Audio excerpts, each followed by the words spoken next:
أبو بكر حتى دخلنا على رسول الله صلى الله عليه وسلم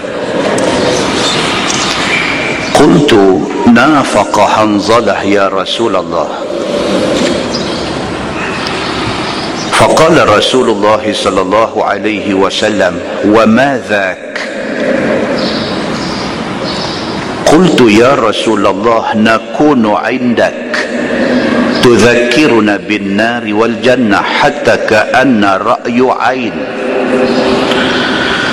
فإذا خرجنا من عندك عافسنا الأزواج والأولاد والضيعات نسينا كثيرا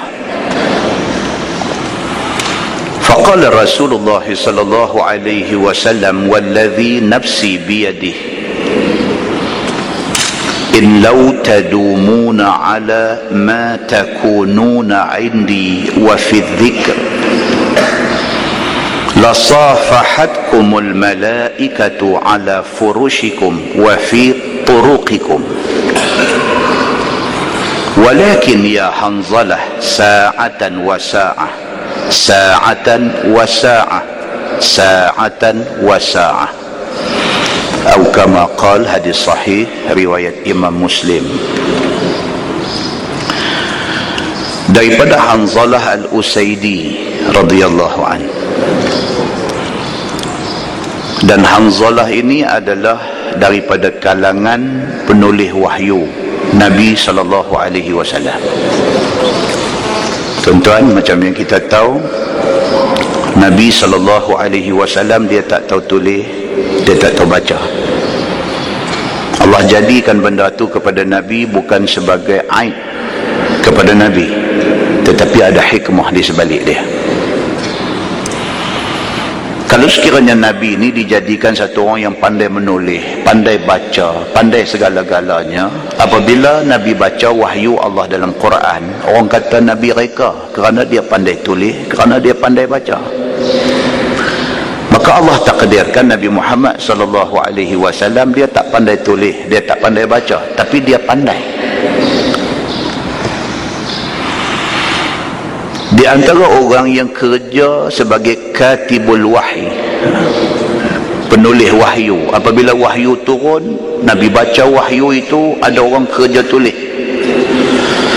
Di antara yang duk kerja tulis wahyu apabila Allah turun wahyu kepada Nabi ini, di antaranya ialah Hanzalah al-Usaidi, dan ada ramai lagi, Muawiyah bin Abi Sufyan. Itu semua katibul wahyi. Mereka itu adalah penulis wahyu Nabi sallallahu alaihi wasallam. Hadis yang kita baca pada malam ini cerita pasal dia ni, cerita pasal Hanzalah, salah seorang daripada penulis wahyu Nabi sallallahu alaihi wasallam. Kata dia, laqiyani Abu Bakar. Hanzalah kata, satu hari Abu Bakar jumpa aku.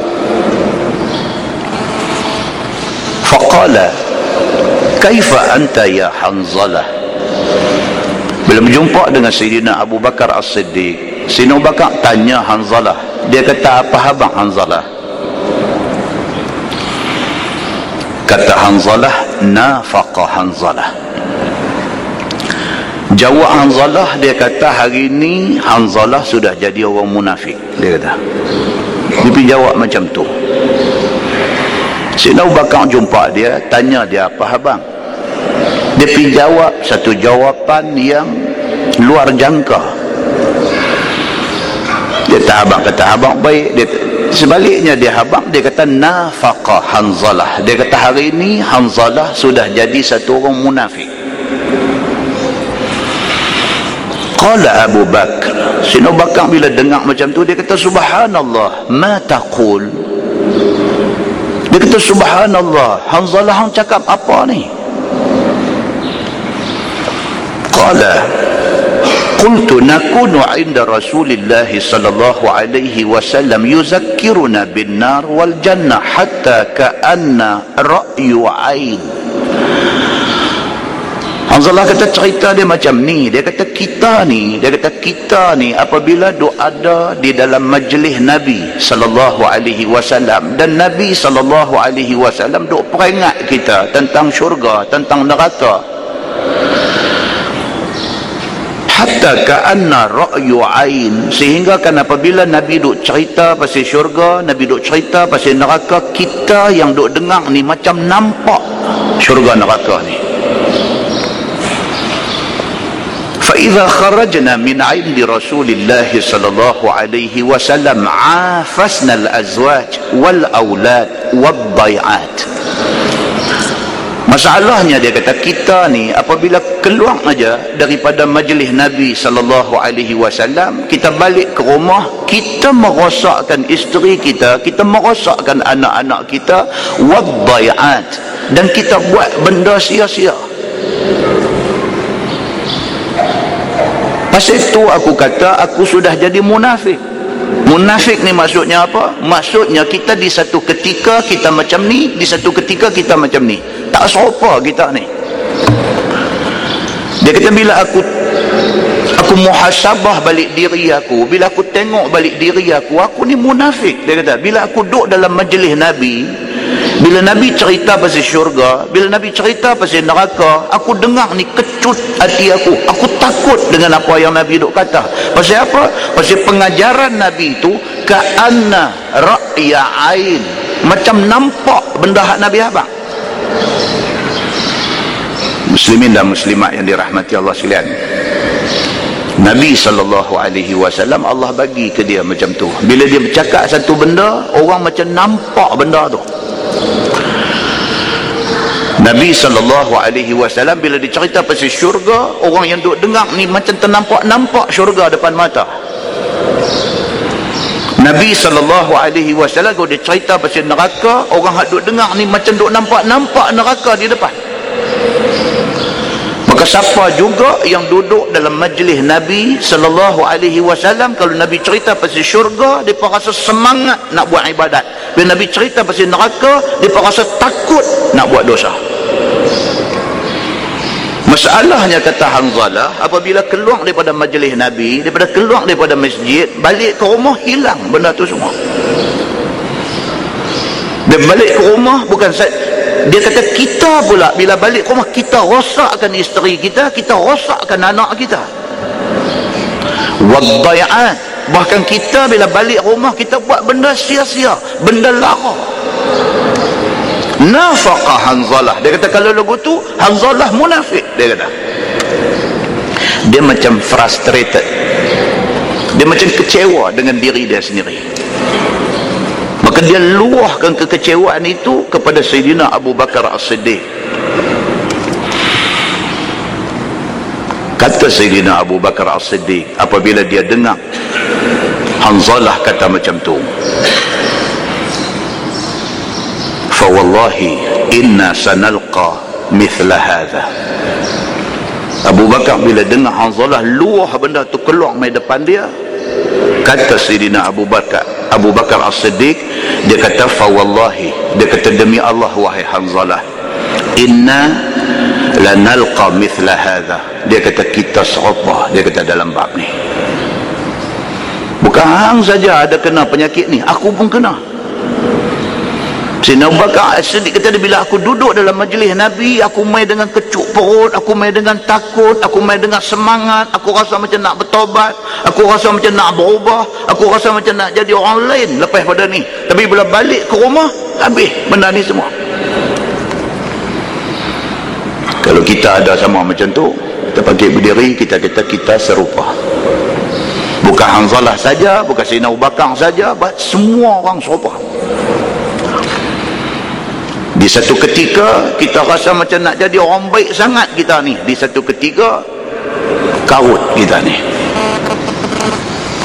Fantalaqtu ana wa Abu Bakr hatta dakhalna ala Rasulillah sallallahu alaihi wasallam. Hanzalah kata dekat Abu Bakar, dekat apa? Dia kata lah ni jom kita pergi jumpa Nabi, kita cerita benda ni dekat Nabi, tengok Nabi nak kata apa.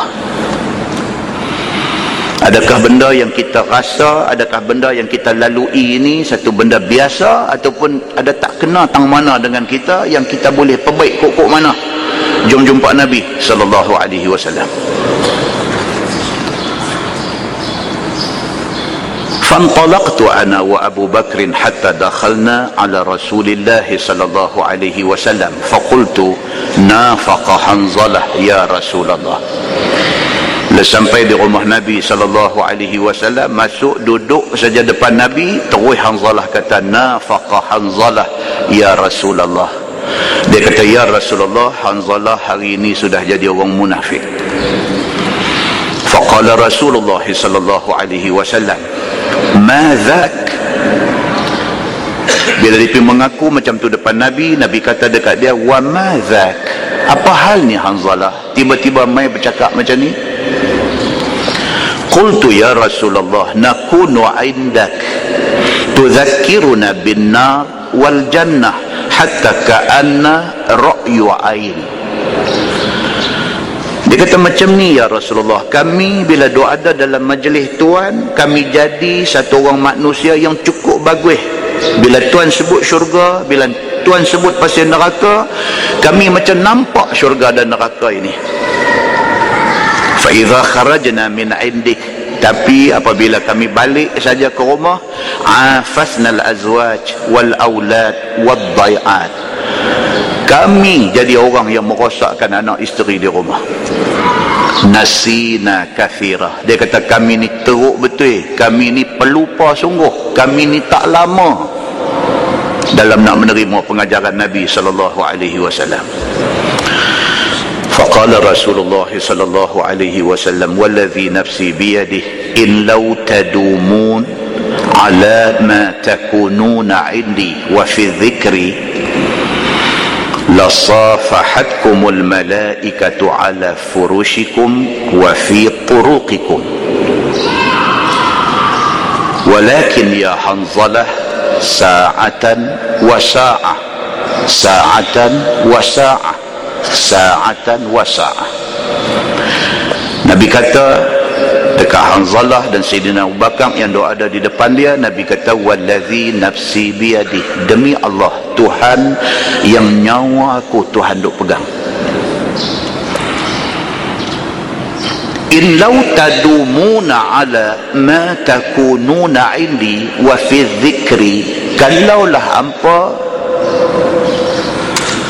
sentiasa dalam keadaan hampa macam doa ada dalam majlis aku, hampa duduk depan aku ni, hampa jadi takut kepada Allah, hampa jadi orang yang bertaubat kepada Allah, hampa jadi orang yang sentiasa ingat nak berubah mula pada Allah ni, nak berubah sungguh-sungguh dah, hampa keluar daripada masjid pun hampa duk rasa macam tu lagi, la safahatkumul malaikatu ala furushikum wa ala turuqikum. Nabi kata malaikat nanti turun mai, nanti bagi tangan, nanti shake hand dengan hampa di sepanjang jalan hampa. Kalaulah ada manusia yang macam tu, dia duduk depan Nabi, dia jadi manusia yang bertaubat, dia jadi manusia yang insaf, dia keluar daripada depan Nabi, dia balik ke rumah, sampai bila-bila pun dia duduk elok macam tu juga, malaikat pun nanti mai bagi shake hand. Nabi kata pasal apa? Pasal manusia tak akan jadi macam ni. Nabi kata kalau hampa ni dengan sekali dengar kuliah aja, balik-balik pakai serabah sampai tak buang. Hampa ni kalaulah hampa ni jadi manusia yang macam tu, hampa dengan kerana duk mai kuliah ni hampa berubah daripada manusia jadi malaikat.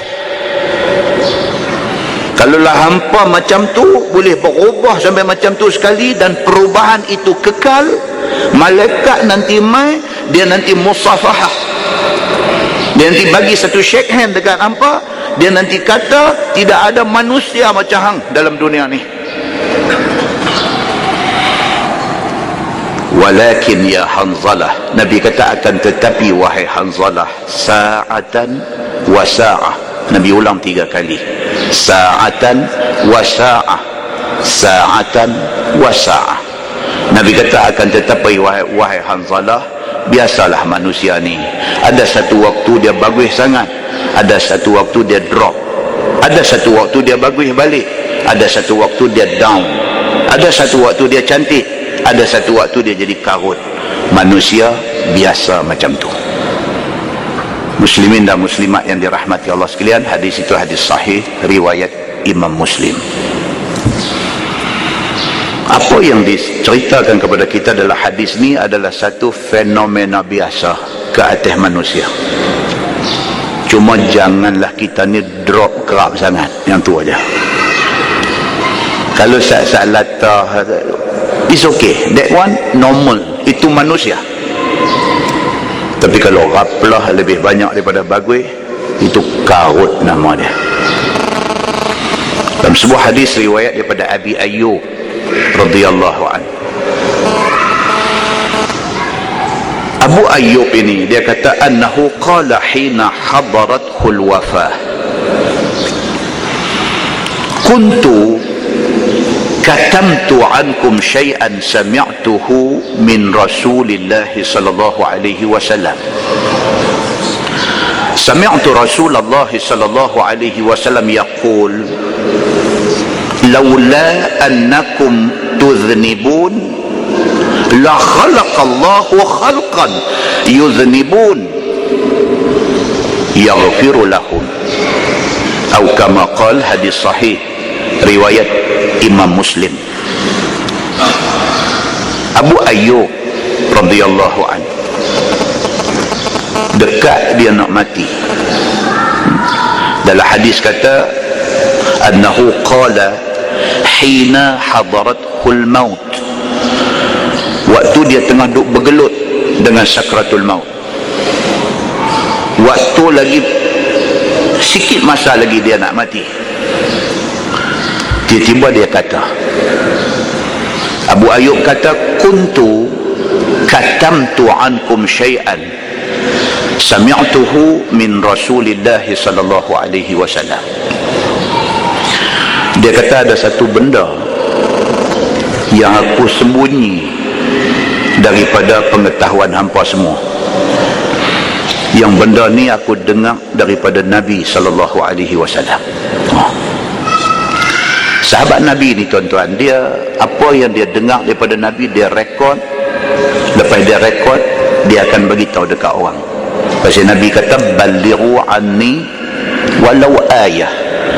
Nabi kata sampaikan apa yang hampa dengar daripada aku walaupun sepotong ayat, sampaikan. Maka sahabat bila dia dengar apa juga daripada Nabi, dia akan sebarkan kepada orang lain. Abu Ayyub ada satu benda yang dia dengar daripada Nabi, dia simpan dalam poket, dia tak cerita ke orang.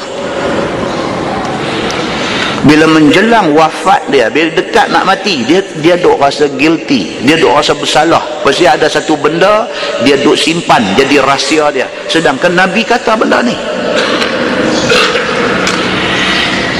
Dalam keadaan dia nak menghadapi saat mati dia tu, dia kata kuntu katamtu alaikum syai'an, kuntu katamtu ankum syai'an sami'tuhu min Rasulillah sallallahu alaihi wasallam. Aku ada satu benda yang aku sorok daripada pengetahuan hampa. Yang benda ni aku dengar daripada Nabi sallallahu alaihi wasallam. Sami'tu Rasulullah sallallahu alaihi wasallam yaqul laula annakum tudhnibun la khalaqallahu khalqan yudhnibun. Nabi ada kata dekat aku bahawa kalau sekiranya tak ada siapa buat dosa dalam dunia ni, la khalaqallahu khalqan, Allah akan cipta satu makhluk lain yuznibun, yang makhluk itu akan buat dosa. Abu Ayyub kata Nabi ada habaq kat aku benda ni, tapi aku simpan benda ni, aku tak habaq dekat hampa, aku takut hampa salah faham. Pasal dalam hadis tu Nabi kata apa? Kalaulah sekiranya manusia ada 6 bilion orang dalam dunia hari ini, 1/6 daripada 6 bilion itu orang Islam, tidak buat dosa langsung. Orang Islam yang cukup baik, tak buat dosa, tak buat maksiat. Kalau sekiranya berlaku keadaan yang macam tu, Nabi kata la khalaqallahu khalqan, Allah subhanahu wa ta'ala akan buat makhluk lain yuznibun, yang makhluk itu mereka akan buat dosa kepada Allah. Yaghfiru lahum, Kemudian bila mereka berdosa, mereka minta ampun, Tuhan akan ampunkan mereka. Hadis itu hadis sahih riwayat Imam Muslim. Jangan ambil faham salah tentang hadis ni. Itu pasal Abu Ayyub, dia bila dengar hadis ni, dia takut nak abang. Dia takut orang ambil salah hadis ni. Hadis kata kalau semua manusia, semua orang Islam tak buat dosa, Allah akan buat makhluk lain suruh buat dosa supaya Allah boleh ampun mereka. Kalau salah faham, pergi ingat kata, oh, agama suruh kita buat dosa. Dia faham kot tu. Itu faham silap. Sedangkan maksud hadis ni apa dia? Bukan nak suruh buat dosa. Hadis ni nak beritahu kata Allah Subhanahu wa ta'ala Tuhan Maha Pengampun lagi Maha Penyayang. Kalau sekiranya manusia tak buat dosa, Tuhan tak boleh nak ampun siapa-siapa. Bila ada manusia buat dosa, maka Allah menggunakan sifat pengampun dia untuk memberi ampun kepada orang yang buat dosa. Faham dia kena pikut tu. Abu Ayyub apabila dia dengar Nabi SAW sebut benda ni, dia takut. Dia takut ke orang salah faham hadis ni. Dia simpan hadis tu, tak bagi tahu. Bila dia dekat nak mati, dia rasa bersalah, dia duk sorok satu ilmu yang Nabi bagi kat dia, baru dia habang. Maksud hadis ni apa tuan-tuan? Buat dosa itu adalah kerja manusia. Orang Melayu kata, mana ada bumi tak kena timpa hujan. Mana bumi pun akan kena hujan, walaupun Sahara Desert, padang pasir Sahara kena hujan, cuma kadar hujan yang turun sikit berbanding dengan Taiping. Tapi kena hujan. Gurun Sahara pun kena hujan. Maksudnya apa? Bandingan dengan manusia. Mana ada manusia tak buat dosa? Cuma beza dia apa? Ada orang jenis Sahara Desert, dosa dia sikit boleh bilang. Ada orang Taiping, dosa dia jenuh. Bukan maksud dia orang Taiping berdosa jenuh. Tak lagi salah faham pula. Muslimin dan muslimat yang dirahmati Allah sekalian, maksud dia apa? Dia nak abang kata Allah Subhanahu wa ta'ala doa dah. Dia duk tunggu manusia minta ampun atas dosa mereka.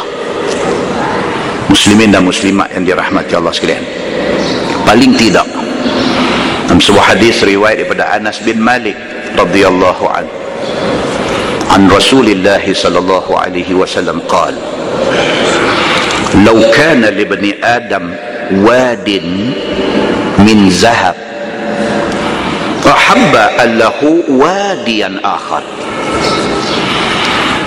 walan yamla fahu illa turab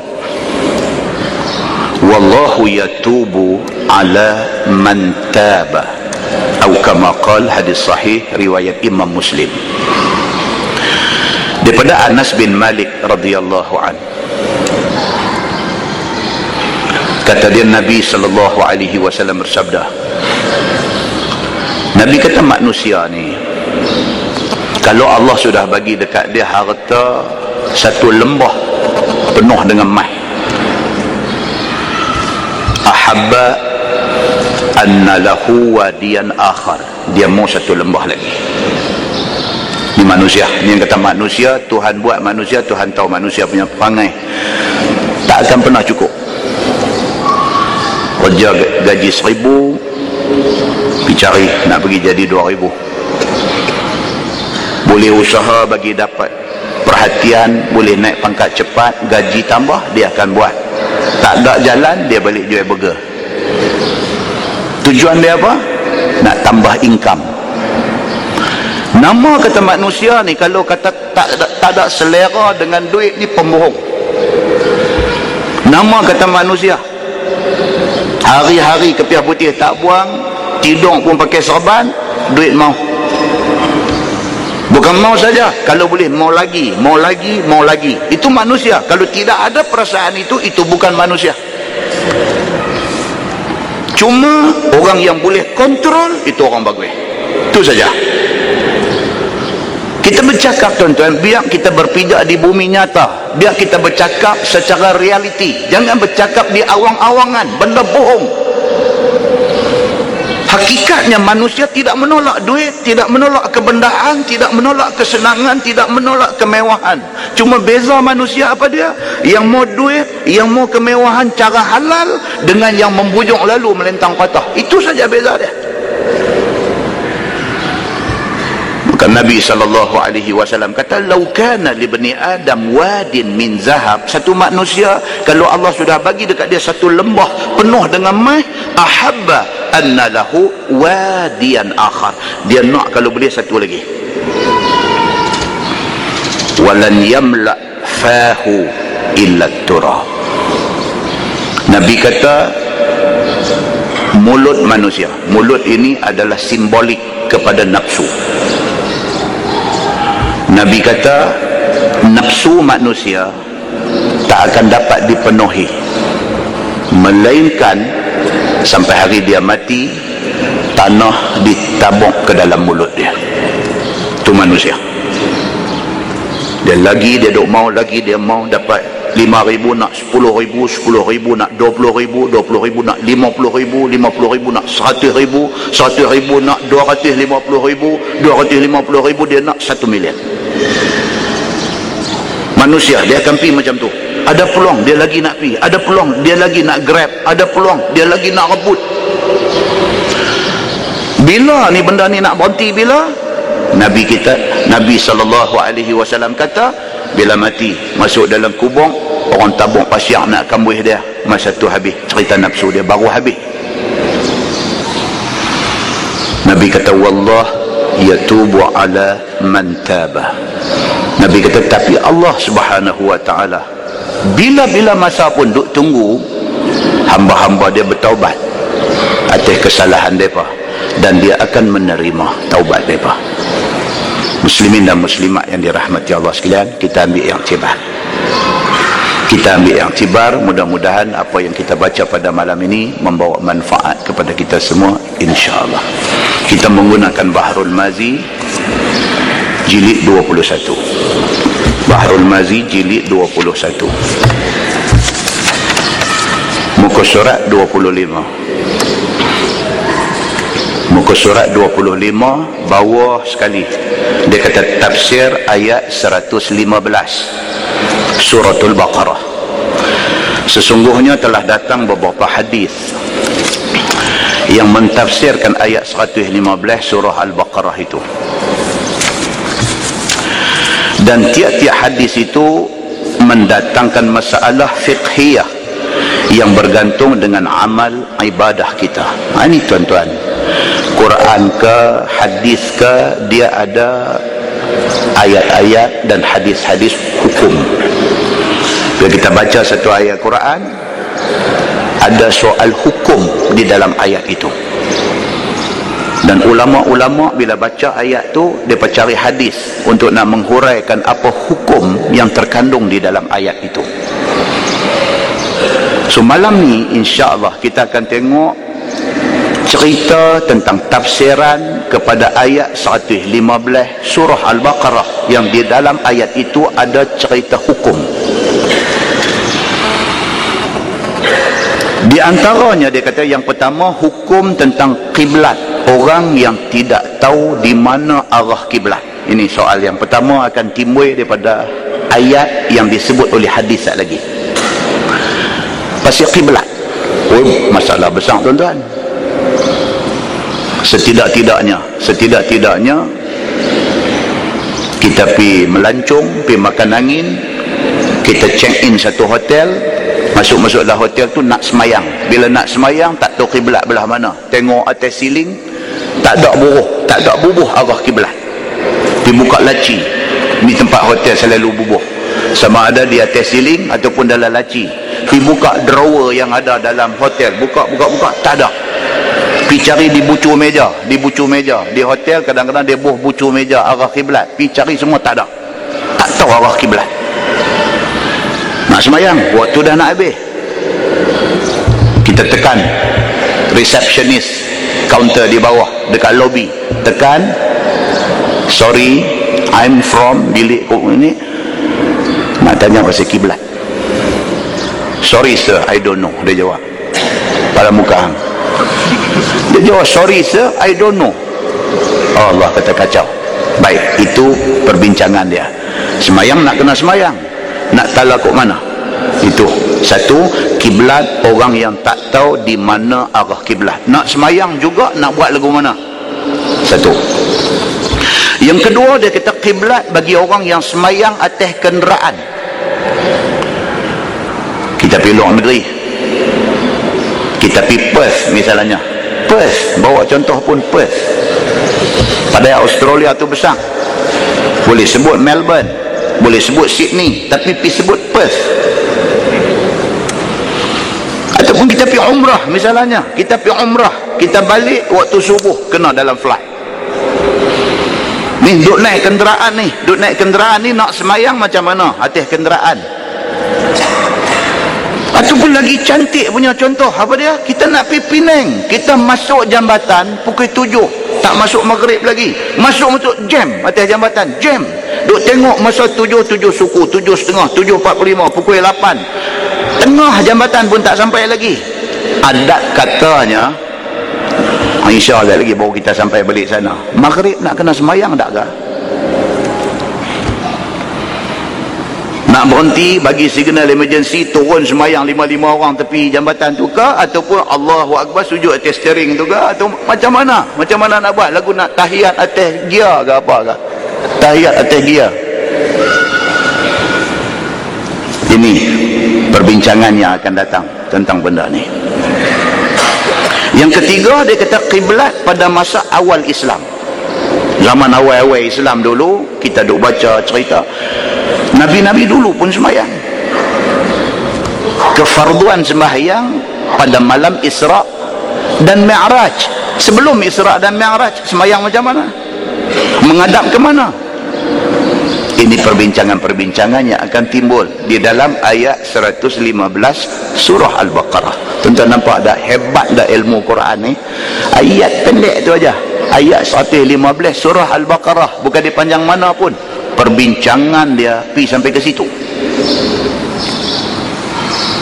Yang kat tangan pula tanya lagi soalan cepu mas. Ustaz, saya nak tanya lagi satu. Macam mereka naik hari tu ni apa nama dia? Chandra Muzaffar apa? Apa Muzaffar apa itu yang naik roket nak pergi ke bulan tu? Syekh Muzaffar, Chandra Muzaffar pula. Syekh Muzaffar naik roket nak pergi ke bulan, nak pergi ke International Space Station, ISS. Dia kena semayang ke tak? Kena semayang. Tuan-tuan, kes Dr. Muzaffar nak semayang saja, majlis fatwa bersidang. Kes Dr. Muzaffar nak pergi ke bulan, rakyat Malaysia yang pertama, kalau diizinkan Allah, dia nak sampai di angkasa sana, nak sampai di International Space Station, majlis fatwa bersidang, bincang macam mana kaifiat, macam mana cara Dr. Muzaffar nak semayang. Maknanya apa? Islam tidak ketinggalan dalam soal ini. Setiap perkara yang berbangkit ada penyelesaian dia.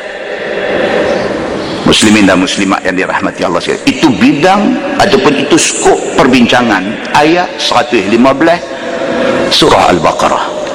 Kita tengok, dia kata masalah, dia pergi satu-satu. Masalah kiblat orang yang tak tahu di mana arah kiblatnya.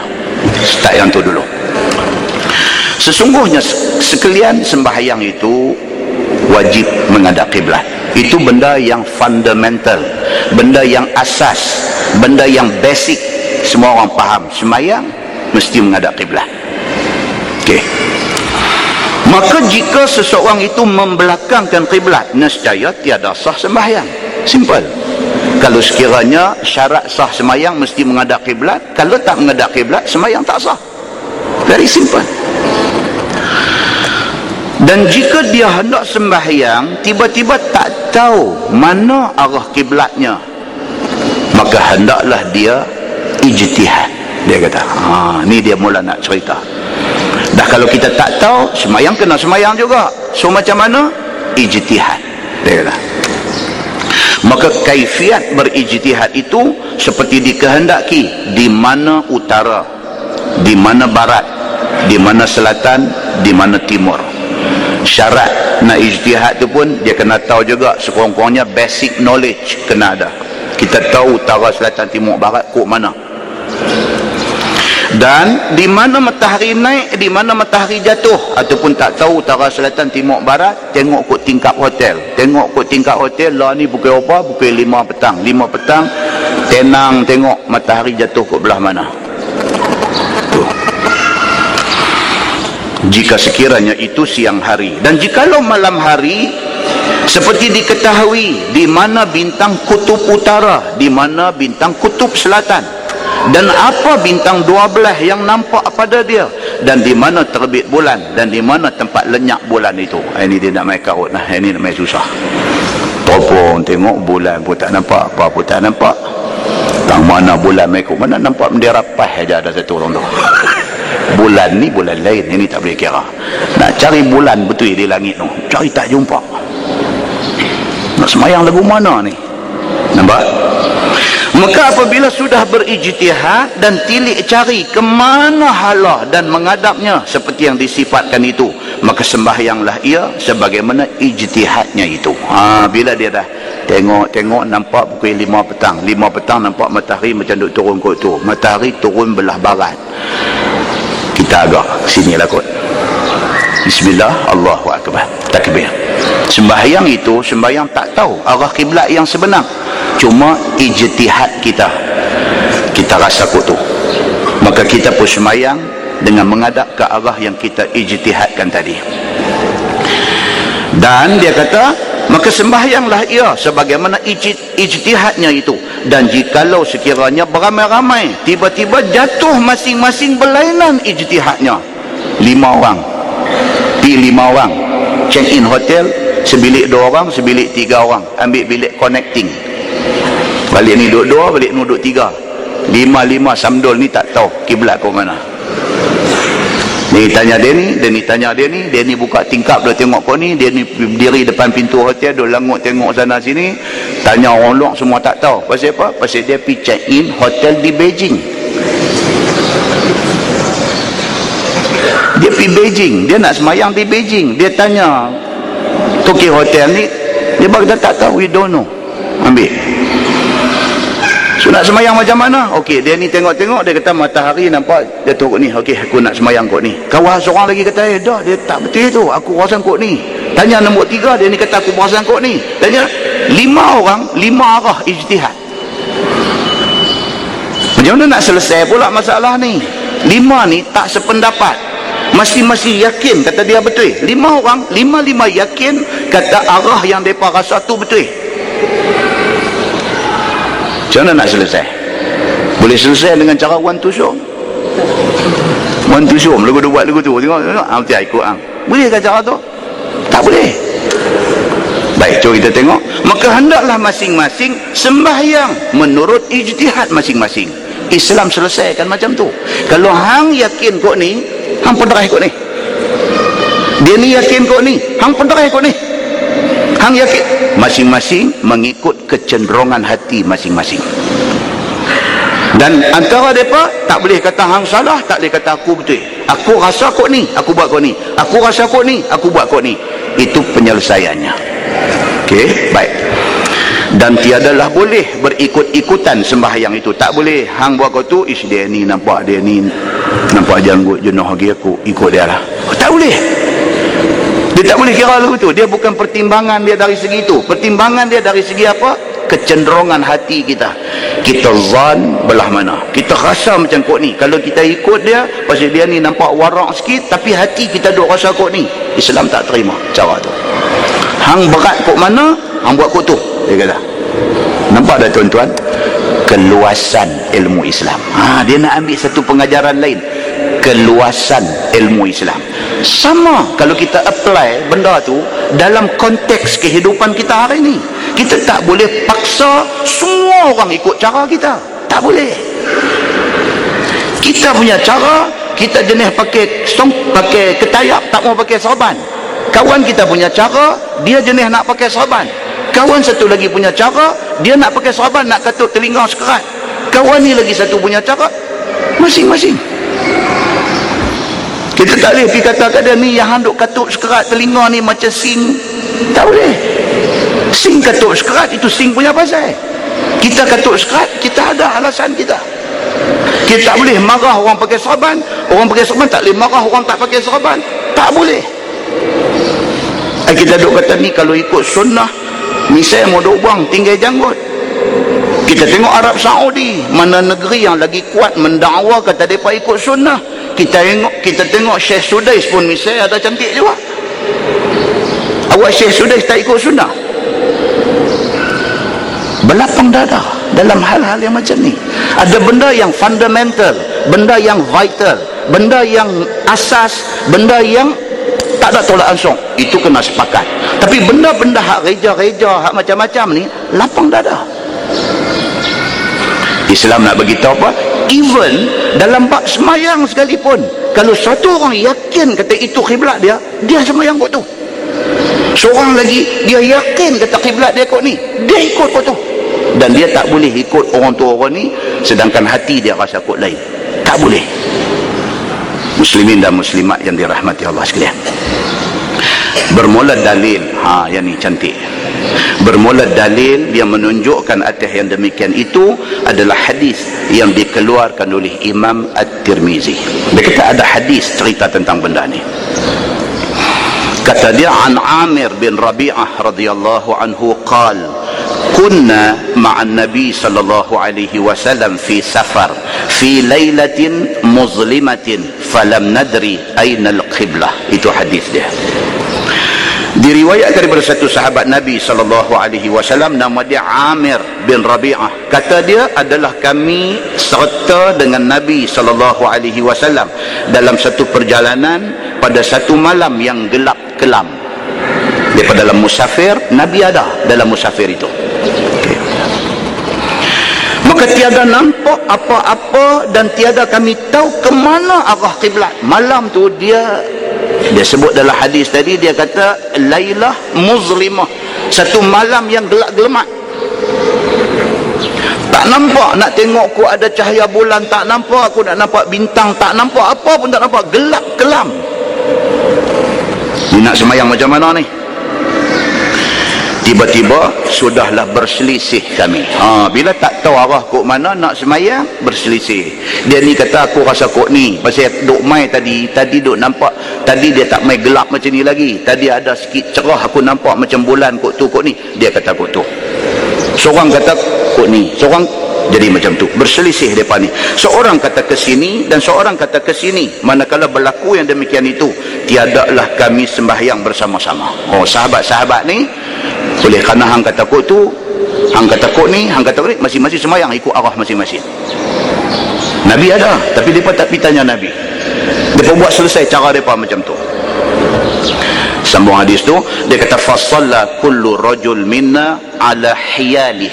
Dia kata, maka semayanglah tiap-tiap seorang daripada kami atas pihak ijtihad masing-masing.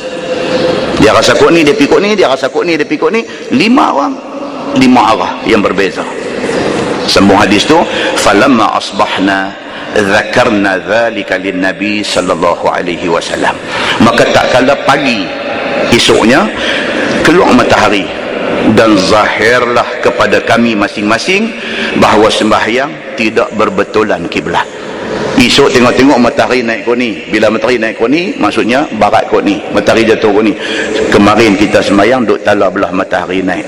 Bila matahari naik, confirm kata hak kemarin silap. Jadi macam tu. Tapi dah pagi dah esok dah baru tahu kata silap. Macam kita lah, kita dah pergi Beijing, lagi sekali cerita Beijing. Pergi Beijing dah tanya sana tak tahu, sini tak tahu, tengok kod tingkap apa semua, kita dah semayang. Dah semayang apa sah dia selesai. Pagi esok naik-naik matahari tengok, kata silap dah. Sedangkan dah lepas dah waktu Isya, dah masuk subuh. Macam mana nak buat? Maka tak kala pagi keluarlah matahari dan zahirlah kepada kami tentang sembahyang tidak betul kiblat. Maka kami sebutlah perkara itu kepada Nabi sallallahu alaihi wasallam. Bila dah jadi macam tu, sudah confirm kata salah, kata silap, pergi tanya Nabi. Maka apakah hukumnya sembahyang kami itu ya Rasulullah? Bila didengar oleh Nabi SAW pertanyaan mereka, maka tidaklah dijawab oleh Nabi SAW. Bila tanya Nabi, Nabi tak jawab, Nabi diam. Kerana belum turun lagi wahyu tentang hukum daripada Allah Subhanahu wa taala. Di sini tuan-tuan, satu pengajaran Nabi SAW sendiri kalau tak tahu tak jawab. Jangan kita hari ni tak tahu pun duk nak belah jawab. Jangan. Takut, tuan-tuan, takut. Hari ni la ilaha illallah, tuan-tuan, kemunculan tokoh-tokoh agama ni cukup ramai. Saya ingat tahun 80-an dulu nak cari satu ustaz nak minta mengajar di masjid, ya Allah, tak ada. Satu ustaz tu dia nak pergi semua masjid ni, semua nak panggil dia. Tapi hari ni tuan-tuan, hari ni punya cerita ni, hari ni bawah masjid Abdullah Fahim tu ada berapa karya surau ni. Malam ni juga surau-surau ni berjalan kuliah. Hari ni punya jadi. Bukan di sini saja, di mana-mana. Tuan-tuan pilah masjid manapun, bawah masjid tu ada berapa surau, surau taman, surau kampung, surau apa. Malam yang sama, masjid ada guru mengajar, tiap-tiap surau ada guru mengajar. Punya ramainya orang yang nak menyebarkan Islam pada hari ini. Alhamdulillah. Cuma takut dia apa dia? Takut dia jangan terlebih cancar daripada kuah. Itu takut. Jangan sampai kita gelojoh dalam nak menyebarkan ilmu sampai tersasar daripada prinsip-prinsip ilmu. Itu kena jaga. Jangan sampai kita piduk bagi tahu dalam masyarakat benda salah. Yang tu kena jaga. Salah ni maksudnya apa? Benda tu bertentang dengan nas. Jangan piduk cakap macam tu dalam masyarakat. Pasal apa? Pasal masyarakat melihat kita ustaz, sedangkan kita tak cukup lagi. Tapi masyarakat sudah iktiraf kita sebagai ustaz. Bila kita keluar hukum-hukum ataupun kalau boleh dikatakan fatwa yang merapu-rapu, maka merapulah masyarakat seluruhnya. Wal'iyazu billah. Yang ni kena jaga. Tadi petang saya baca satu artikel ditulis oleh saudara Saiful Islam. Kita boleh balik, dia ada blog dia dalam internet. Saudara Saiful Islam, satu ustaz yang Masya Allah bagus. Saya suka baca tulisan dia. Dia lulusan Jordan kot kalau tak silap. Dan lah ni mungkin tengah dia buat PhD ke apakah. Rajul ilmi, satu orang yang sangat berilmu. Tadi punya dia rilis dalam blog dia tadi tulisan, dia kritik benda ni. Dia kata terlampau rancak selebriti agamawan. Dia guna perkataan tu, selebriti agamawan, terlampau rancak. Dia kata bagus dari satu segi, tapi tak bagusnya pun ada. Apabila tak cukup, tiba-tiba pergi berdiri tengah masyarakat bercakap, masyarakat menganggap dia serba tahu, sedangkan dia ada benda yang dia tak tahu. Dia buat pandai bercakap macam dia tahu. Malam ni pula kita tengok apa dia? Nabi SAW. Siapa lagi manusia yang lebih reti, yang lebih faham tentang Islam daripada Nabi SAW? Nabi apabila sahabat refer dekat dia tentang soal semayang tak tahu kiblat kok mana ni, Nabi diam. Pasal apa? Wahyu tak turun lagi. Nabi tak memandai-mandai mendahului wahyu Allah Subhanahu wa taala. Itu dia pengajaran dia. Baik. Dia kata apa? Maka tidak berapa lama maka wahyu pun turun. Dia kata tak lama lepas pada orang tanya, Nabi tak jawab. Tak berani nak jawab. Takut saat lagi jawab Allah buat turun ayat macam lain. Nabi SAW tawaduk. Yang tu yang kata tawaduk. Tawaduk ni apa dia? Tak bercakap benda hak tak tahu. Itu tawaduk. Tawaduk ni bukan pejam mata banyak daripada celik tu tawaduk tak. Tawaduk ni ialah dia takut nak bercakap benda yang dia tak tahu. Takut cakap dia tu menyelewengkan ramai orang. Maka Maka Nabi SAW diam. Tidak lama kemudian Allah turunkan wahyu kepada Nabi, dan itulah kata Amir bin Rabi'ah, kata dia, fanazalat fa'ainama tuwallu fathamma wajhullah. Itu ayat yang kita nak baca tafsir dia ni, ayat daripada 115 surah Al-Baqarah. Tuhan berfirman, walillahil masyriqu wal maghrib. Itu ayat dia, fa'ainama tuwallu fathamma wajhullah. Turun ayat tu.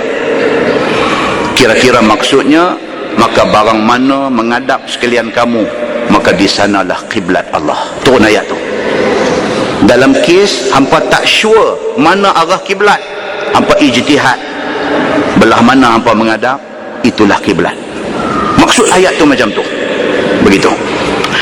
Yakni apabila tidak tahu kamu ke mana hala nak menghadap kiblat kamu, maka sembahyanglah kamu ke mana-mana kiblat yang diijtihadkan, maka di sanalah kiblat yang disuruh Allah Subhanahu wa taala menghadap. Dan ini daripada tafsir Khazin pada tafsir ayat 115 suratul Baqarah. Itu cerita dia. Dia cerita tentang ayat ayat 115 surah Al-Baqarah, walillahil masyriqu wal maghrib fa'ainama tuwallu fathamma wajhullah. Dia ada satu cerita, satu orang tabi'in nama dia Sa'id bin Jubair radhiyallahu anhu. Ni ada kaitan dengan ayat ni. Sa'id bin Jubair bin Hisham radhiyallahu anhu, dia orang hebat. Dia bukan sahabat, dia tabi'in. Sa'id bin Jubair, sezaman dengan dia ni Imam Mujahid. Dan kalau kita baca dalam tafsir, dia kata qala Mujahid. Mujahid ni juga ulama tabi'in, hidup sezaman dengan Sa'id bin Jubair. Sezaman dengan dia juga Imam Atha pun terkenal. Sezaman dengan dia juga Imam Tawus pun terkenal. Sezaman dengan dia juga Imam Sa'id bin Musayyib pun terkenal. Dan tiap-tiap mereka ni ada bidang kepakaran masing-masing. Mujahid, dia alim tentang Quran. Itu sebab dalam tafsir Quran kita duk jumpa nama Mujahid ni cukup kak. Pasal apa? Pasal dia bidang kepakaran dia Quran. Atha, dia bidang kepakaran dia haji. Imam Atha, mereka ni boleh semua, tapi kepakaran dia di dalam bab haji. Tawus, bidang kepakaran dia tentang halal haram, tentang halal dan haram.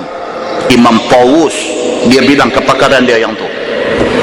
Sa'id ibn Musayyib, dia ni bidang kepakaran dia munakahat, bab nikah kahwin. Dia ni datuk nikah kahwin. Tetapi yang disebut tadi ni, yang kata Sa'id bin Jubair, dia alim semua bidang. Yang tu hebat, yang kata Sa'id bin Jubair ni. Dia alim dalam semua bidang. Dia alim sungguh dalam semua bidang. Bukan senang tuan-tuan nak jadi orang yang macam ni. Ilmu cukup tinggi, dan dia berguru dengan Anas bin Malik, dia berguru dengan Abdullah bin Az-Zubair, dia berguru dengan Abdullah bin Abbas, dia berguru dengan Abdullah bin Umar bin Al-Khattab. Sahabat-sahabat Nabi ni guru dia. Dia tak dan jumpa Nabi, tapi dia jumpa sahabat-sahabat kanan Nabi sallallahu alaihi wasallam. Masalah dia apa dia? Yang kata Sa'id bin Jubair ni, saja kita cerita sikit. Masalah dia apa? Sa'id bin Jubair ni, dia man of principle. Dia satu orang yang sangat berprinsip. Sa'id bin Jubair, masa dia hidup, gubernur di Baghdad ni ialah Hajjaj bin Yusuf Al-Thaqafi.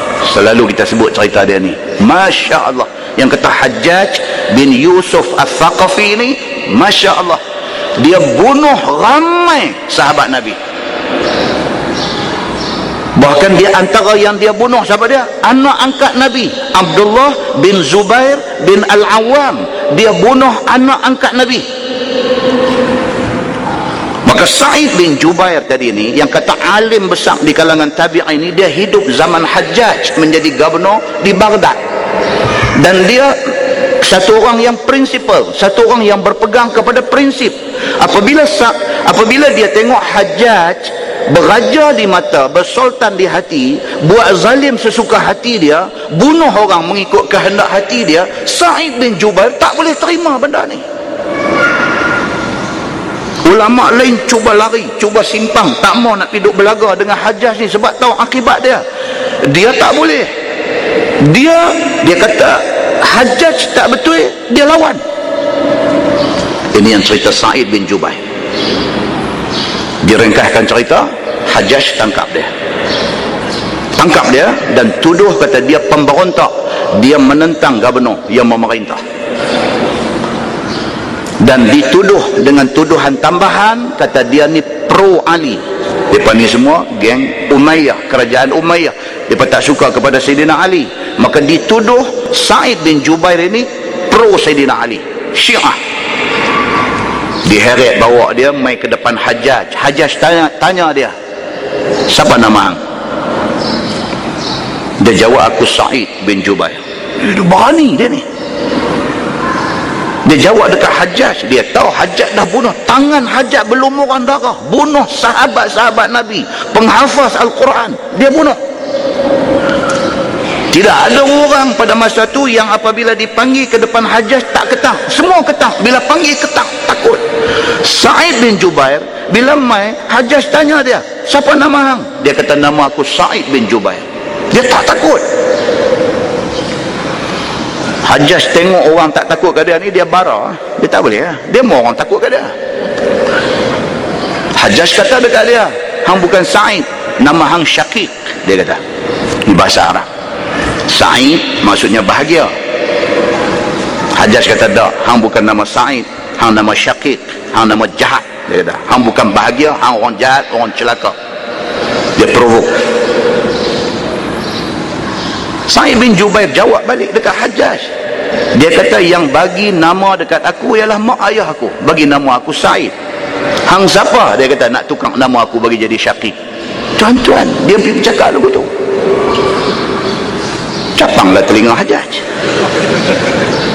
Dia kata, aku tak pernah orang lawan lagi, hari ni baru pertama kali aku jumpa hang. Ni hang apa? Hang tuah ke hang jebat? Hang berani lawan aku?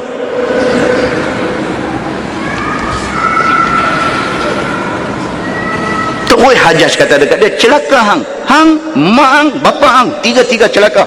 Hajjaj kata kat dia, woi, dia ni mau pagi penampak boya kat dia, boleh tahu. Dia kata dekat Sa'id bin Jubair, satu ulama besar yang disegani oleh sahabat-sahabat Nabi pun, orang segan dekat dia kerana ilmu dia, kerana warak dia, kerana tawaduk dia. Tiba-tiba Hajjaj kata dekat dia, yang celaka ni bukan hang dengan mak hang, dengan bapa hang, semua celaka. Dia ada rumah angin 3 suku dia. Sa'id bin Jubair jawab, dia kata, tuan, yang menentukan celaka atau bahagia seseorang ialah Allah, bukan tuan. La haula wala quwata illa billah. Yang ni kalau duduk cadang nak hukum penjara, pancung tu Dia jawab, sedangkan dia tahu risiko dia. Dia tahu. Dia jawab macam tu. Hajjaj kata dekat dia, diam. Hanya duduk cakap macam tu depan aku. Okey, tak apa, dia diam. Dia kena kopi, kapai api apa sikit, mai balik, sambung balik interrogation, sambung balik. Dalam cerita tu tak sebutlah kapai api ni. Mai balik. Dia tanya lagi sekali, dia kata, baik, aku nak tanya lagi satu soalan. Di mana duduk Ali bin Abi Talib lah ni? Sebab dia duduk syak, kata kawan ni pro Sayyidina Ali. Dia tanya, di mana duduk Sayyidina Ali lah ni? Sa'id bin Jubair kata, itu bukan urusan aku, itu urusan Allah. Dia main bara balik. Baik, dia kata, antara 4 orang, Abu Bakar, Umar, Osman, Ali, hang kata hak mana paling bagus? Dia nak cari pasal. Sa'id bin Jubair kata, siapa pun kalau taat kepada Allah dan Rasul, semuanya bagus. Dia kata, dia mula lah, dia nak pakai spek, nak gantung telinga, tak ada. Dia hangat dengan okey. Dia kata, dia panggil orang dia, buat mai perak di depan Sa'id bin Jubair. Dia kata, lah macam ni, aku tak mau bergaduh dengan hang. Dia kata, Nampak tuan-tuan? Ini yang kata apa? Yang kata strategi pihak musuh. Dia buat cara kasar tak jalan, dia buat cara baik. Dia buat main harta benda, buat main perak. Dia kata lah ni macam ni, kita kau tim benda ni, aku bagi ke hang yang ni, hang duk diam-diam. Terus dia bercakap apa? Sa'id bin Jubair pergi jawab dekat dia. Dia kata, Tuan ingat harta benda ni semua boleh menghalang Tuan daripada kena neraka? La ilaha illallah. Orang nak buat baik dengan hang. Habis spang. Kopi-kopi pun tak mau minum, apa pun tak mau. Dia kata apa? Dia kata, baik, aku tak mau buang masa aku, bawa dia bunuhlah ni. Ni Sa'id bin Jubair yang cerita kata hebat tadi ni. Hajjaj kata, bawa dia, aku nak tengok dia dipancung depan mata aku.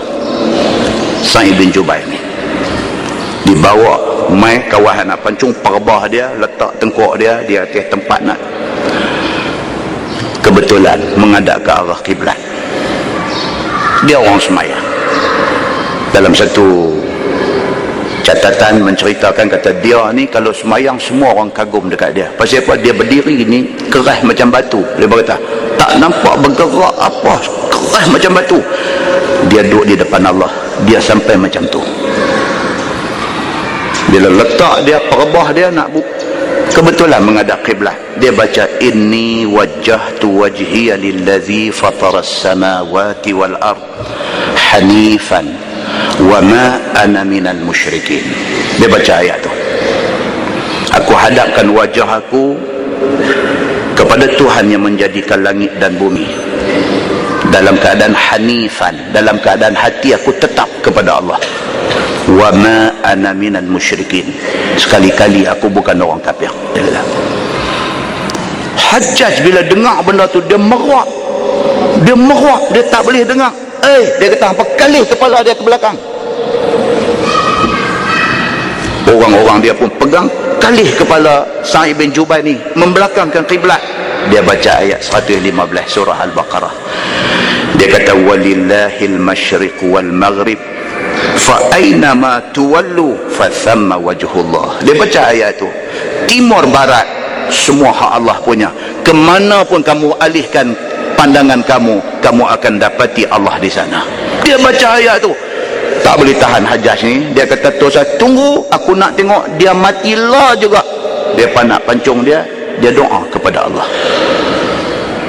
Dia doa kepada Allah. Sa'id bin Jubair, dia doa kepada Allah. Dia kata, ya Allah, jadikanlah aku mangsa kezaliman terakhir kepada dia ni.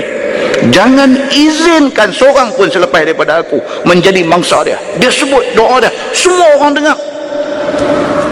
Putih tengok dia, mati. Sa'id bin Jubair ni mati dia ni dengan kehendak Allah Subhanahu wa ta'ala. Ada satu catatan kata 5 hari selepas Sa'id bin Jubair dipancung. Ada satu catatan kata 7 hari. Ada satu catatan kata 14 hari. Hajjaj tiba-tiba jadi gila. Tak lama lepas itu dia mati dalam keadaan hilang akal. Gila, tak pasal-pasal. Muslimin dan muslimat yang dirahmati Allah sekalian, ini ada sikit cerita tentang walillahil masyriq wal maghrib ni. Cerita ayat 115 surah Al-Baqarah.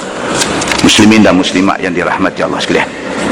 Baik, jadi kita tengok di situ dia buat mai cerita. Dia kata dalam keadaan malam gelap itu, bila tanya Nabi tak mau nak jawab pasal ayat tak turun. Bila turun ayat, Nabi baca, penyelesaian dia macam tu. Penyelesaian dia apa dia?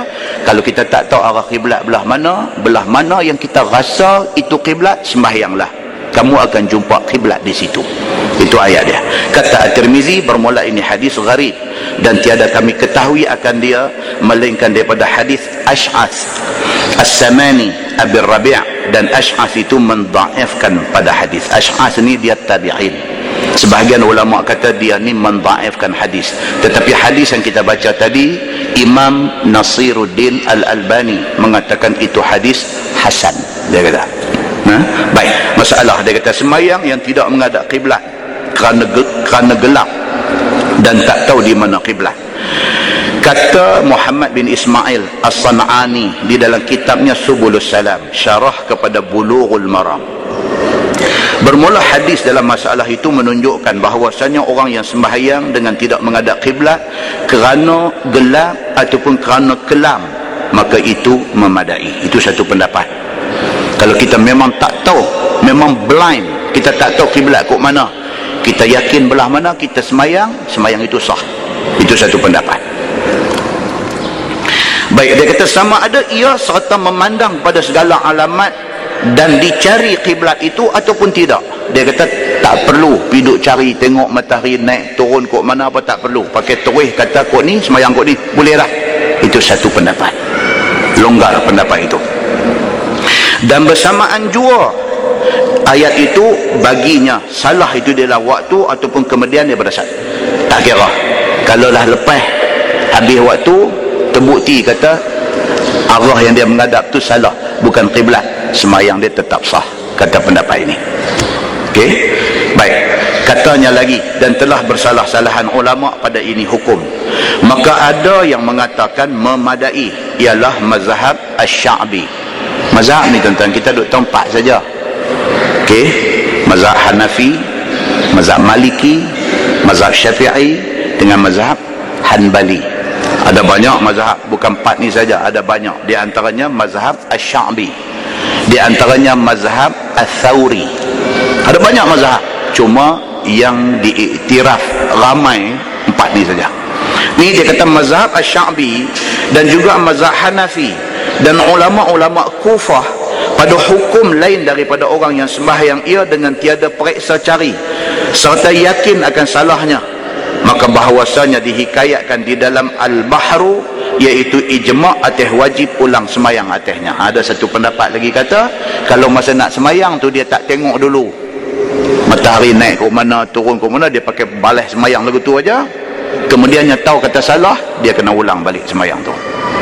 Tapi kalau dia cek dulu, dia nampak matahari macam turun kot ni, maka dia pun semayang menghadap ke arah tu, kemudiannya tahu kata salah, sembahyang itu sah, pasal dia cari dulu arah kiblat. Itu beza pendapat, dia kata. Jadi tuan-tuan dengar saja, sekali lagi kita tengok Imam Syafi'i kata apa sekali lagi. Baik, dan telah berjalan beberapa banyak ulama lain kepada mengatakan tiada wajib atasnya ulang sembahyang apabila sembahyang ia dengan ambil periksa dan cari mana arah dan hala kiblat, serta kemudiannya nyata baginya salah dan telah habis waktu pula. Dan adapun apabila yakin salahnya serta waktu masih ada, maka nescaya wajib ulang sembahyangnya. Ini lagi satu pendapat. Dia nak sembahyang tak tahu kiblat kok mana, dia buka tingkap tengok, dia rasa macam kok ni kiblat, dan dia pun sembahyang menghadap. Okey, sembahyang Isya misalnya, dia sembahyang pukul 10 malam, dia agak macam kok ni kiblat, dia pun sembahyang. Pukul 12 saat lagi ada satu orang mai bawa kompas, mai bawa kompas, ha ni dapat dah kompas, tak kiblat kau ni. Waktu Isya ada tak lagi? Ada lagi, sebab tak masuk subuh lagi. Kena ulang tak? Satu pendapat kata kalau waktu masih ada, kena ulang sembahyang. Kalau waktu sudah lepas, tak payah ulang. Itu satu pendapat. Okey, kalau esok dah lepas subuh dah, baru kau tu buat main kompas tunjuk dan memang salah, dia menghadap kau ni, dia kena qada balik dah. Pendapat ni kata tak payah qada, pasal waktu sembahyang tu sudah habis. Itu satu pendapat, dia kata. Maka jika telah keluar waktu, maka tiada ulang kerana hadis tadi, dan disyaratkan oleh mereka itu dengan periksa dan cari dulu arah kiblat kok mana. Syarat dia tu, cari dulu. Dan kita yakin kok tu, kita sembahyang kok tu, pagi esok tahu kata silap, tak payah ulang. Sembahyang tu kira dah lepas dah. Pasal apa? Pasal hadis sahabat tadi ni, depa sembahyang tak tahu kiblat. Tentu bila cerah tahu kata silap. Pitanya Nabi diam dulu. Bila turun ayat bagi tahu kata tak payah ulang sembahyang. Maka sembahyang yang dah lepas itu tak payah diqada lagi. Dia pegang kepada hadis tu. Baik, kerana wajib atasnya menghadap kiblat dengan yakin. Maka jika uzur yakin boleh diperbuat apa yang boleh dibuat akan dia daripada tilik periksa, maka jika taksir ia, maka ia itu tiada uzur. Kalau dia cuai, dia tak tengok dulu arah kiblat, matahari naik turun kok mana tak tengok, itu dia taksir. Taksir maksudnya apa? Cuai. Kerana cuai, maka melainkan dia kena ulang balik kalau sekiranya dia cuai. melainkan apabila yakin dia akan berbetulan dengan kiblat. Baik, baru kita tengok. Dan kata Imam Syafi'i. Yang ni baru tengok. Dia kitab fiqh ni macam ni lah tuan-tuan. Sekali lagi dia abang dia ni kata boleh, sekali dia abang dia ni kata tak boleh, sekali dia ni abang kata boleh kalau lagu ni, dia ni abang pula tak boleh kalau macam ni. Lalu kita turun pakai kasut orang balik lagi. Tak jadi pening dulu tu lah. Kecuali orang-orang memang mengaji agama, dia memang daripada dulu masuk pondok ke, masuk sekolah agama ke apakah, dia dah ditrain dengan ayat tu. Kalau boleh lagu ni, kalau tak boleh lagu ni, kalau apa-apa dia faham, dia balik tu dia faham, dia pakai kasut dia betul. Tapi kalau hak daripada awal ni tak pernah mengaji agama apa semua, atau pergi jadi technician, pergi jadi engineer, pergi jadi apa, dia tak pernah mengaji agama, dia tak tahu tentang dia dengar ni boleh, lepas tu abang tak boleh pula, lepas tu dia abang boleh kalau lagu ni, lepas tu abang tak boleh kalau lagu ni. Dia kata lah boleh ke tak boleh ni lah. Dia turun, dia pakai kasut online balik. Ini masalah dia. Baik, yang ni fokus betul-betul. Dia kata apa? Dan kata Imam Asy-Syafi'i. Yang ni kena faham. Kata Imam Asy-Syafi'i, wajib ulang sembahyang atasnya sama ada di dalam waktu ataupun sudah habis daripada waktu. Imam Syafi'i dia keras. Contoh kita bawa nak pergi nampak terang, pergi Beijing tadi. Beijing ni tak habis lagi. Kita pergi Beijing tadi, kita masuk hotel, kita nak sembahyang tak tahu kiblat.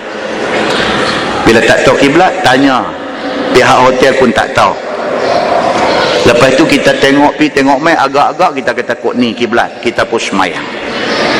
Kita semayang apa semua habis, pagi esok cerah-cerah tengok matahari naik ke dia, kata silap dah. Kemarin semalam kita semayang Isya, silap kiblat. Ni jadi macam mana ni? Waktu Isya dah habis dah. Ni dah mai subuh dah.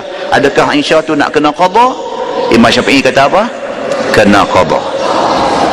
Nampak pendapat Imam Syafi'i? Dia ketat. Hak taksat kita baca ringan sikit. Dia kata apa? Kalau waktu masih ada, qada. Kalau waktu sudah habis, tak payah qada. Tapi Imam Syafi'i kata apa? Kena qada. Dia kata. Pasal apa? Pasal sudah tahu kata silap kiblat. Ni waktu dah habis qada. Itu pendapat Imam Syafi'i. Sekali lagi kita baca. Dan kata Imam Syafi'i, wajib ulang sembahyang atasnya sama ada dalam waktu ataupun kemudian daripada habis waktu, tak kira. Okey, kerana menghadap kiblat itu wajib, semata-mata wajib. Ni Imam Syafi'i dia keras. Dia kata habis waktu ke tak habis waktu, hang semayang tak menghadap kiblat yang betul, hang kena qada. Ini pendapat Imam Syafi'i. Tuan-tuan nak tahu lagi pendapat Imam Syafi'i yang ketat, yang kita tak ikut? Apa dia lagi pendapat Imam Syafi'i yang ketat kita tak ikut? Apa dia? Imam Syafi'i dia kata kalau kita baca Fatihah hadiah dekat orang mati tak sampai, dia kata. Kita hari ni bagus duk tekan WhatsApp dengan SMS. Sahabat kita aksiden kemarin, Al-Fatihah bulan tu. Itu bukan mazhab Syafi'i tu. Itu bukan mazhab Syafi'i, itu ikut Ustaz Syafi'i.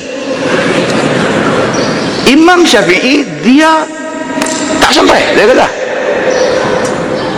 Nampak tak? Secara tidak sedar kita tak ikut Imam Syafi'i pada ketika itu. Nampak? Lagi satu. Ni main masjid ni. Kita main masjid ni, hak mana sampai awal semayang dengan imam. Okey. Imam bagi salam, mana-mana makmum yang masbuk, yang main lambat lagi nak kena tambah 2, nak kena tambah lagi 3, nak kena tambah lagi 1, apa semua buat. Takat tu tak apa lagi. Imam Syafi'i tak apa lagi. Hak main lagi lambat lagi, nak buat lagi satu jemaah di belakang sana, satu imam dengan satu jemaah. Imam Syafi'i kata haram. Imam Syafi'i kata haram. Pasal apa? Pasal dia kata ada larangan dalam hadis Nabi, tidak boleh ada 2 jamaah dalam satu masjid. Imam Syafi'i kata haram. Dia kata kalau buat macam tu. Kita buat tak hari ni? Menaruh. Bukan takat buat serentak. Sana ada satu imam, sini ada satu imam, luang sana ada lagi satu imam, 3. Yang tu lagi haram. Imam Syafi'i punya pendapat dalam bab tu, dia kata satu bangunan masjid ni boleh buat sekali aja jemaah. Yang kedua, ketiga, keempat tu semua kalau buat salah. Itu pendapat Imam Syafi'i. Kita ikut dah pendapat tu? secara tidak sedar kita tak ikut. Nampak tak tuan-tuan? Dia nak abang di sini apa dia? Imam Syafi'i adalah satu imam yang sangat ketat dari segi metodologi hukum dia. Dia ketat. Secara tidak sedar ada beberapa benda yang kita buat sebenarnya tidak ikut keputusan yang dibuat oleh Imam Asy-Syafi'i. Muslimin dan muslimat yang dirahmati Allah sekalian, tajuk tu kita baca di Padang Temusu hari tu ni. Tajuk yang cerita sembahyang jemaah tu, kalau mai lambat buat lagi satu tu Imam Syafi'i kata tak boleh, tu kita baca di Padang Temusu. Bila baca-baca orang hak dengar semua mulut jadi oh betul ke Imam Syafi'i kata tak boleh? Betul ke? Betul ya. Nampak muslimin dan muslimat yang dirahmati Allah sekalian. Baik, so dia kata di situ, dia kata apa? Kiblat sembahyang sunat, kata Imam Syafi'i wajib kena ulang sembahyang dalam kih tadi. Kemudian dia mai pula dia kata kiblat sembahyang sunat di atas kenderaan, maka iaitu jikalau musafir seseorang akan sebagai musafir yang harus pada syarak, maka haruslah baginya sembahyang sunat di atas kenderaan. Seperti mana dia naik unta, maka harus dia sembahyang di atas untanya itu dengan sembahyang duduk. Dan kiblatnya ialah barang mana kenderaan itu beradab di dalam perjalanan itu. Jikalau kenderaan itu berjalan dengan membelakangkan Kaabah sekalipun, maka kiblatnya ke mana ada kenderaan itu beradab di dalam perjalanan jauh. Yang ni satu. Ini dalam kes sembahyang sunat. Sembahyang fardu kok mana pun kena menghadap kiblat. Sembahyang sunat boleh. Kita duk jalan kok mana, kapal terbang duk tala kok mana, kita anggap kata depan kita kiblat. Untuk sembahyang sunat boleh. Untuk sembahyang fardu kena cari kiblat. Baik, kita balik kepada kes kita naik kapal terbang balik umrah. Kita naik kapal terbang balik daripada umrah. Sudah tentu kiblat duk ada belah mana? Belakang. Pasal kita daripada Jeddah terbang nak balik mai Malaysia, kita meninggalkan Jaziratul Arab, kita meninggalkan semenanjung tanah Arab. Kaabah kiblat duk ada di semenanjung tanah Arab. Kita duk naik kapal terbang, faham dah kata kiblat duk ada belakang. Okey? Baik, nak sembahyang subuh dalam kapal terbang ni macam mana? Kok mana pun Imam Syafi'i kata kena menghadap kiblat. Macam nak sembahyang macam mana? Itu pandai-pandai hang. Takkan yang tu nak tanya Imam Syafi'i. Pandai-pandai lah. Tuan-tuan gamak tak bangkit sembahyang dekat lorong, orang duk main hantar ayak dengan biskut dengan nasi kat kita tu? Gamak tak? Orang Melayu ni tak gamak lah, pasal orang Melayu ni kan pantang banyak. Kalau Arab tak ada apa, Arab yang ampang sejadah, Allahu Akbar, dia sembahyang tang lorong tu. Orang Mugari nak mai dia tahan gitu ya. Duk nak lenggak mai ke dia buat gitu macam ni. Kalau Arab dia kira apa, aku duk sembahyang nak mai kacau apa, aku dah tahanan nak mai lagi, dia bagi satu. Dan Arab Melayu dia nak bangkit nak sembahyang kat lorong tu dia duk budi lagu tu. Lagi dia kata aku ekstrim dengan pula dia main lagu tu. Okey, so sebahagian orang dia pergi cari setengah kapal terbang, dia ada buat tempat sembahyang di bahagian belakang ada, bahagian depan ada, dia buat boleh sembahyang sekali 3 orang ke apakah boleh sembahyang. Tapi masalahnya subuh masa sangat singkat. 300 orang atas kapal terbang nak pergi sembahyang, macam mana, boleh ke tak boleh ke apa-apa semua, boleh ke tak boleh, cerah dah. Tengok aku tingkat luar cerah dah. Aku bukan tak mau sembahyang, Tuhan tahu, aku bukan tak mau sembahyang, lagu tu punya hukum pula saya duk main. Nampak? Aku nak sembahyang apa? Tadi aku duk cakap dengan apa, aku nak sembahyang apa?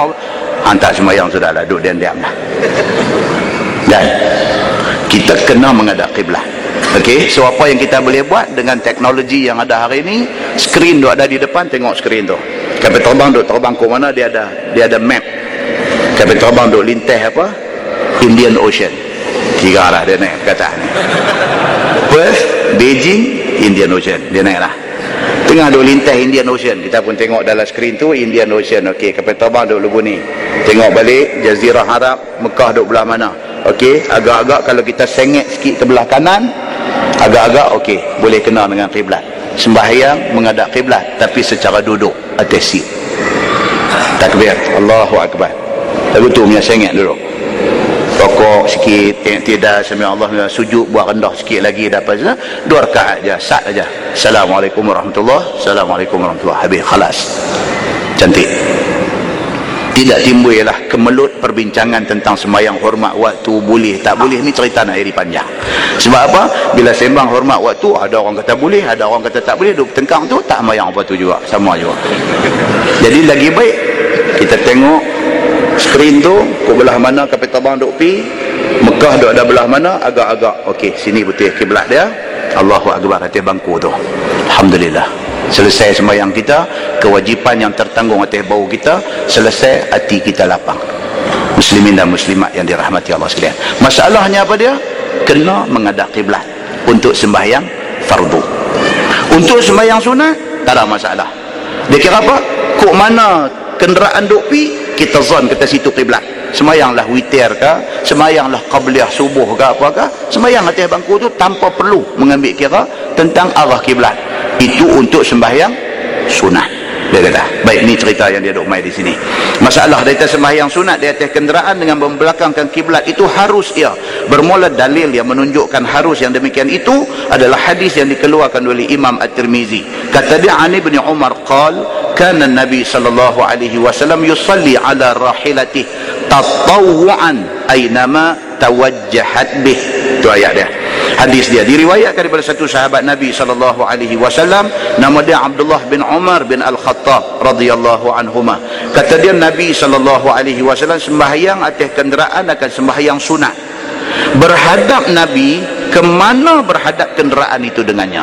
Untuk sembahyang sunat, kiblat duk balik belakang, unta duk pikuk ni, Nabi menghadap kot ni. Nabi tak menghadap ke kiblat. Pasal apa? Pasal sembahyang sunat boleh buat macam tu. Sembahyang fardu tak boleh. Maka tidak Nabi turun daripada kenderaan itu untuk nak menunaikan sembahyang sunat di bumi dengan kerana nak menghadap kiblat. Kata Ibnu Umar lagi, wa huwa ja'in min Makkah ilal Madinah. Padahal Nabi SAW dalam perjalanan daripada Makkah nak pulang ke Madinah. Mekah nak pulang ke Madinah, maksudnya kiblat di belakang. Sama macam kita daripada Jeddah nak balik main Malaysia, kiblat dia ada di belakang. Sembahyang sunat Nabi tak beralih kiblat, Nabi ikut ke mana kenderaan nak pi, Nabi sembahyang kot tu. Maka sepotong hadis itu terang menunjukkan Nabi SAW sembahyang membelakangkan kiblat bagi sembahyang sunat dia. Masalah dia kata sembahyang sunat sambil berjalan, adakah harus? Wallahu a'lam. Ini bulan depan. Sembahyang sambil berjalan, dia tak boleh, tak boleh. Sambil duduk berjalan ni, kita mai daripada sana tu, parking kereta, lagu duduk berjalan, mai lagu duduk Allahu Akbar, lagu duduk berjalan lagu tu. Ini kacau. Ini sudah kacau. Bukan kata apa nama pengawal keselamatan masjid terkejut, tu imam pun tengok terkejut. Dia kata, dia ni awak, dia jalan duduk lagu tu. Semayang kot, dia kata. Takkan tak dandan kot, dia kata. Kan? Lepas tu sekali main tang rokok lagu tu. Rokok duduk berjalan juga ke? Rokok. Dia akan main, cerita akan datang ni. Rokok kalau berjalan juga dia jadi bulldozer. Duduk main macam tu pula. Sami Allahu liman hamidah, sujud. Sujud pun nak berjalan ke? Ini tajuk yang akan datang. Menarik juga nampak tajuk ni. Tajuk yang akan datang ni, dia kata sembahyang sunat sambil berjalan, adakah harus? Kan? Tuan-tuan bisa tengok kan, bila main musim haji, televisyen kita boleh tengok orang Arab sembahyang di Padang Arafah. Berbagai-bagai gaya dan berbagai-bagai aksi. Perempuan ni dukung anak. Terus sembahyang ni. Dukung tak apa. Lagu duk inggut lagu tu pula anak dia. Kan? Lagu duk inggut. Kita ni duk tengok TV, dia ni awak ni sembahyang, nampak macam sembahyang yang dia. Saat lagi dia nak rokok, dia letak anak dia di bawah, dia rokok. Sami Allahu liman hamidah, sujud apa semua, nak bangkit berdiri, dukung balik budak ni, inggut pula. Kita kata sesat buat ni, nanti sesat dulu. Nak kata sesat, nak kata apa, mengaji pergi habis dulu, baru boleh kata apa-apa kat orang. Okey, satu pasien lagi di Padang Arafah, dia sembahyang, lagu duk pegang payung satu, lagu duk pegang Quran pula satu lagu tu. Kita duk ingat dia duk baca Quran saja.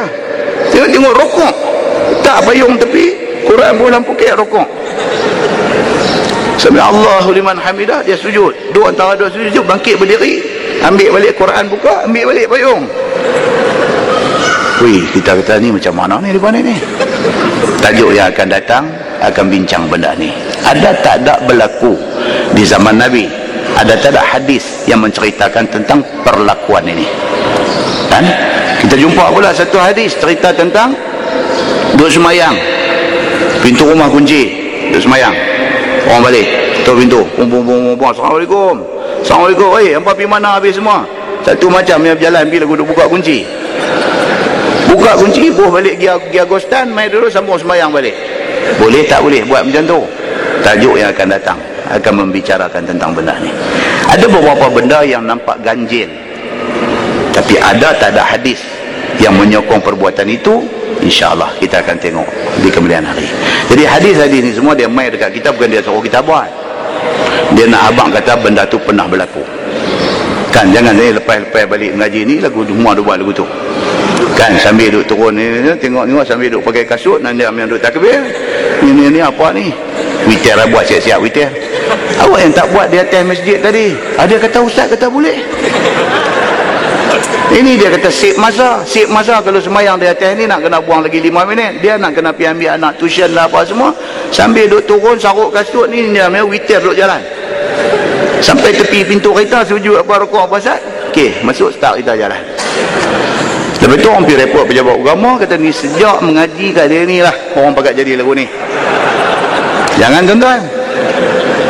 Jadi bulan depan kena main dengar, baru boleh tahu boleh buat kata boleh buat macam mana, baru boleh tahu. Nah, insyaAllah. Baik, kemudian tajuk-tajuk yang akan datang juga ada tajuk-tajuk yang menarik.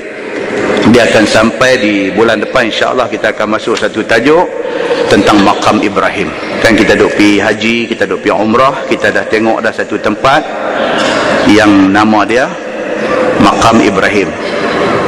Kita nak dengar cerita, apakah satu cerita yang ada tentang makam Ibrahim itu. Apakah satu cerita ada di sebalik cerita makam Ibrahim itu.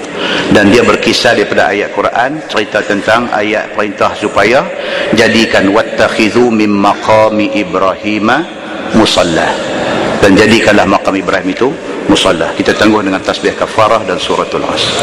Subhanakallahumma wa bihamdika asyhadu an la ilaha illa anta astaghfiruka.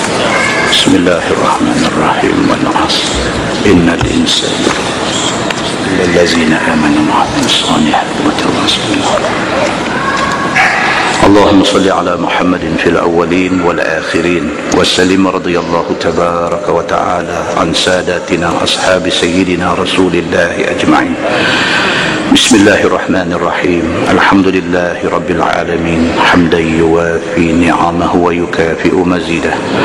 يا ربنا لك الحمد كما ينبغي لجلال وجهك الكريم وعظيم سلطانك.